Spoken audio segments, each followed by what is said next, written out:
Padre, volviendo con el tema entonces, esta diversidad cultural puede ser vista también como un agente de rechazo de las palabras del Evangelio. Hasta me voy a permitir recordarle que ha sido hasta por modas. Aquí en este país, entre la década de los 40 hasta los 60, era una moda rechazar cualquier cosa que tuviera que ver con los evangelios. Como sentirse, no sé, intelectual, era el rechazarlo, sin siquiera conocerlo, ¿no? Eso ya fuera genial que lo hubieran conocido, ¿no? Ya rechazar por rechazar. ¿Cómo enfrentar este rechazo cultural o subcultural? Bueno, todo eso pues depende del desarrollo de un pueblo en cualquier dimensión en que estemos hablando. Si hablamos de lo religioso, pues también, o hablamos de la cultura, por ejemplo, pues tú recuerdas que en la primera parte del siglo XX, los hispanos en Estados Unidos también, pues no solamente disimulaban que eran hispanos, sino que también se menospreciaba al latino. Entonces, ¿hasta qué? ¿Cuándo? Hasta que los latinos comenzaron a tener conciencia de su propia cultura y afirmarse como un pueblo que no tiene nada que envidiar del punto de vista ni político, ni religioso, ni cultural, ni humano a ningún otro grupo humano. Pero pues mientras, como dicen, mientras no hay, o sea, ¿cuándo hay dictadores? Pues cuando hay esclavos. Si no hay gente que se someta, no habrá dictadores. Entonces, en ese sentido, todo depende de que, es como si dices, tú disimulas que eres católico, pues será, no porque, es que si no me van a decir que soy fanático. Bueno, pues eso ya depende de ti, de qué autoestima tengas tú y de qué experiencia, manifiestes, ¿no? Y de cómo ves tu personalidad religiosa para avergonzarte de lo que crees y de los valores que tienes, ¿no? En ese sentido, pues el Papa aquí en este documento nos habla bastante sobre el valor de la cultura y cómo la Iglesia está abierta a todas las culturas, ¿no? Bien entendida, la diversidad cultural no amenaza la unidad de la Iglesia, ¿no? Entonces, por tanto, si no amenaza la unidad de la Iglesia también debe de ser respetuosa de la cultura. ¿Por qué? Dice en el número anterior, este pueblo de Dios se encarna en los pueblos de la tierra, cada uno de los cuales tiene su cultura propia. La noción de cultura es una valiosa herramienta para entender las diversas expresiones de la vida cristiana que se dan en el pueblo de Dios. Entonces, cultura religiosa, cultura humana, significa una forma diferente de vivir sus valores religiosos. En nuestro caso, una forma diferente de vivir la vida cristiana, que se caracteriza obviamente por los valores. Es como decir, bueno, ¿en qué se diferencia la cultura mexicana de la americana? ¿No? Y no vamos a decir que es que el chile y la siesta o las tortillas. No, eso no es la cultura.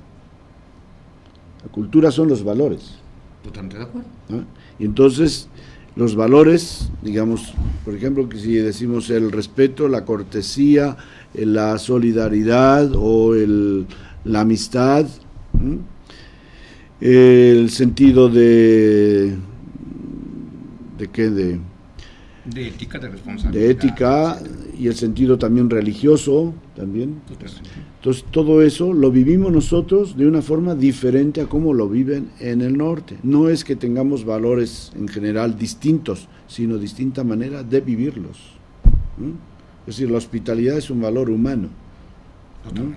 Pero se vive diferente en México a Estados Unidos, o si dices, por ejemplo, la familia, los lazos familiares, obviamente que son muy diferentes. La familia existe en todas partes, pero las relaciones familiares se viven de distinta manera en un país y en otro, ¿verdad? Se vive de distinta manera el que un hijo o una hija se pueda casar con una persona de otra cultura, o no. Por ejemplo, entre los chinos no se ve mal que un chino se case con una mexicana, pero no se ve bien que una mexicana, una china se case con un mexicano. Al menos allá en aquellos tiempos cuando yo vivía en Filipinas así era, ¿no?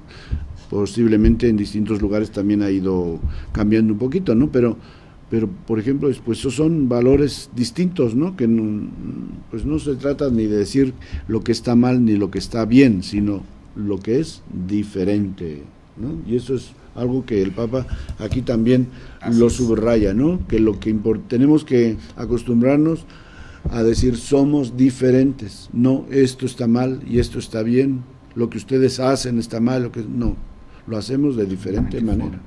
Padre, la palabra educación conlleva mejoramiento de la vida humana, física, moral, espiritual, en todas sus formas. Esa es la verdadera educación.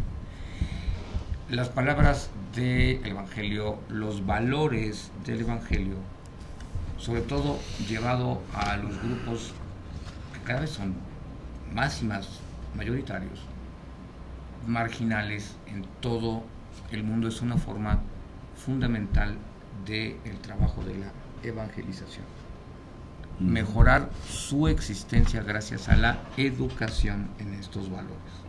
Lo que hablaba yo hace de cuántas personas viven absolutamente en la tristeza y el ensimismamiento, y llevar una buena nueva, pero también llevar una educación, una transformación. Esto es parte de lo que promueve y practica su Santidad Francisco. Educar a las personas, parece increíble. Vamos, ¿por qué no educar a las personas para que sean felices? Sí. Y de una vez, no para la próxima edición, sino en esta, ¿no? Claro, eso lo repite, lo ha repetido el Papa.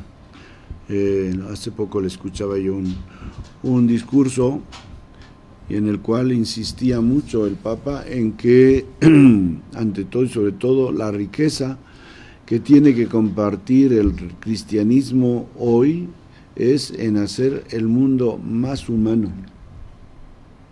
Y eso pues no lo hemos valorado suficientemente en el pasado.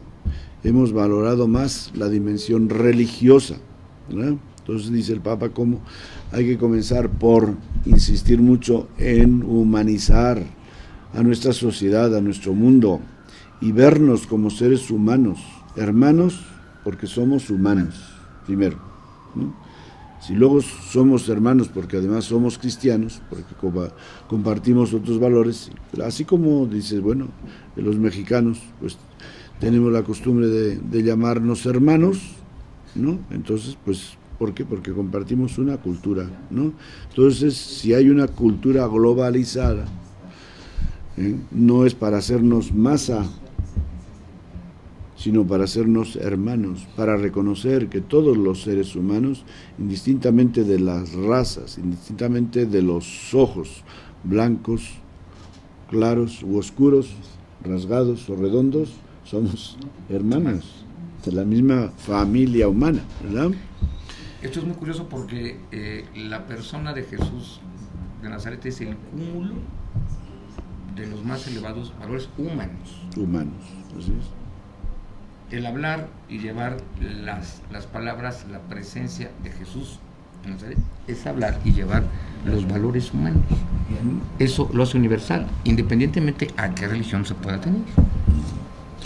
Por eso dice aquí el Papa que, hablando de la inculturación, dice: en la inculturación la Iglesia introduce a los pueblos con sus culturas en su misma comunidad. Fíjate, la Iglesia introduce a los pueblos con sus culturas con sus culturas, no dejando sus culturas, sino con sus culturas en su misma comunidad, porque toda cultura propone valores y formas positivas que pueden enriquecer la manera de anunciar, concebir y vivir el Evangelio. O sea, toda cultura propone valores y formas positivas que pueden enriquecer la manera de anunciar, concebir y vivir el Evangelio. No solamente que el Evangelio enriquece la cultura, sino que la cultura también puede enriquecer la manera de anunciar, de concebir y vivir el Evangelio. Así la Iglesia, asumiendo los valores de las diversas culturas, se hace la esposa adornada con sus joyas, como una novia que se presenta ante Cristo, su esposo.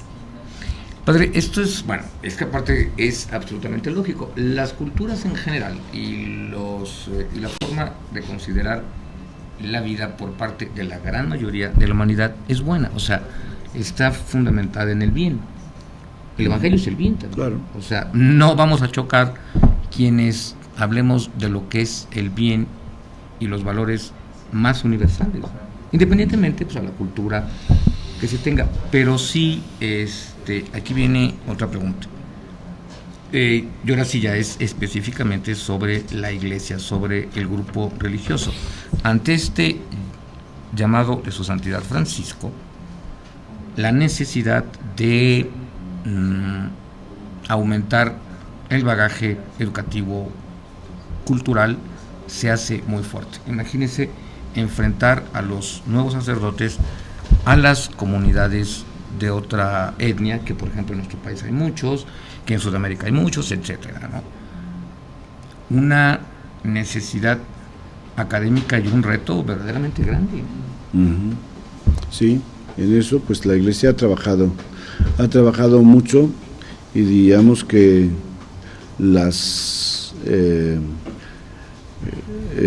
casi todas las religiones, o todas las religiones ya un poco numerosas, han traducido la Biblia a su propia lengua, ¿no? Ahora están aquí en México, ahí no recuerdo cuál, en el náhuatl creo que sí ya está traducida también, no sé si toda la Biblia o por lo menos o parte y misal.